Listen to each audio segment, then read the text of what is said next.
it's been about 9 years since I've been Muslim, so it's been a very, very long road to get to where I am now. Becoming Muslim has by far been the best part of my whole life. I was born in London and was raised here, but my mom is American. All of my family on that side are pretty much Christian, specifically Catholic, Protestant, but not religious too much. And then my dad was born in the UK, but he is of Turkish Cypriot heritage.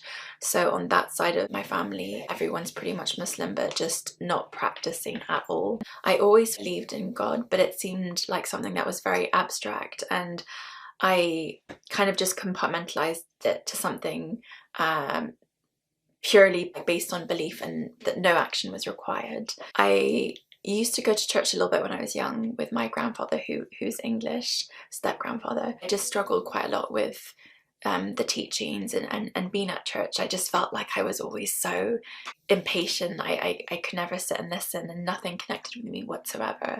I felt that the services to me were like a very indirect relationship with God, and I couldn't quite get to God through the way that I was taught to practice religion.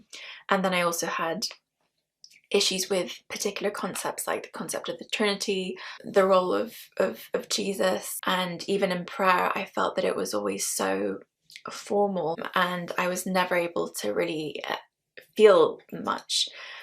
I was always quite interested in Islam from a young age. My grandma, who is from a Muslim background, used to teach me and my brother a little bit about Islam, and I always found it really interesting. And whenever I'd hear someone saying something bad about Muslims or Islam, I'd always be wanting to defend the religion. And yeah, it felt like something that was great, but that just wasn't for me. It wasn't part of the life that I envisioned for myself. But one of the trips that I took to Cyprus, I used to go to Cyprus quite a lot, like every year, and see my dad there. And we have this small house in the village that's right overlooking a mosque. My grandfather actually used to teach at that mosque. I heard the call to prayer as I always did when I was there, and I felt really touched. I felt something.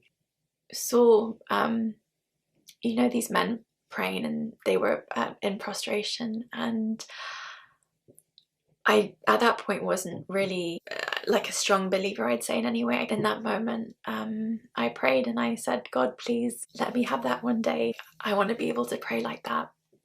And I was crying. It just seemed like this thing in front of me, these people praying, was so unachievable for me. It was something that was so far removed that it just felt impossible, like it was a completely different life that I'd never had, but I so wanted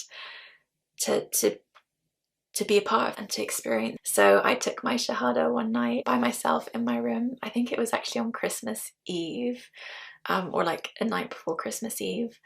And it was such a special, intimate moment. I was so emotional, and it just felt like the best feeling to know that this is exactly where I was supposed to be. This was exactly what was planned for me.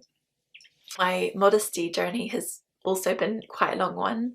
I started dressing modestly even before I became Muslim, kind of like wearing a headscarf like around 24, 25, so quite a few years into my journey as a Muslim. It took me a long time. I have to say that it's insane to think what my life would be like now without Islam.